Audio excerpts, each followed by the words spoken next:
بسم الله الرحمن الرحيم ياسين والقرآن الحكيم إنك لمن المرسلين على صراط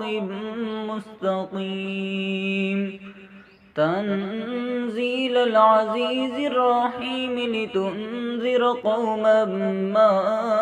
أنذر آباؤهم فهم غافلون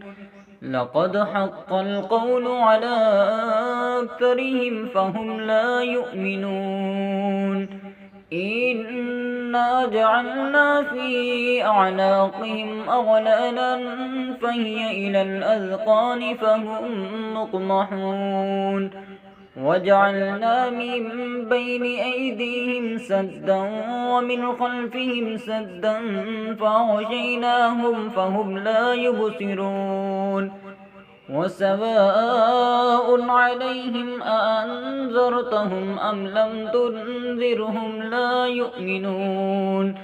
إنما تنذر من اتبع الذكر وخشي الرحمن بالغيب فبشره بمغفرة وأجر كريم إنا نحن نحيي الموتى ونكتب ما قدموا وآثارهم وكل شيء أحصيناه في إمام مبين واضرب لهم مثلا أصحاب القرية إذ جاءها المرسلون إذ أرسلنا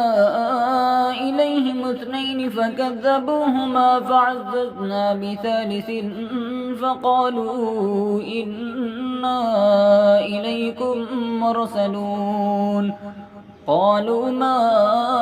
أنتم إلا بشر مثلنا وما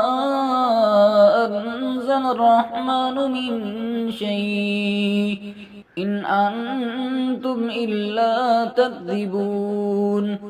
قالوا ربنا يعلم إنا إليكم لمرسلون وما علينا إلا البلاغ المبين قالوا إنا تطيرنا بكم لئن لم تنتهوا لنرجمنكم وليمسنكم منا عذاب أليم قالوا طائركم معكم أئن ذكرتم بل أنتم قوم مسرفون وجاء من أقصى المدينة رجل يسعى قال يا قوم اتبعوا المرسلين اتبعوا من لا يسألكم أجرا وهم مهتدون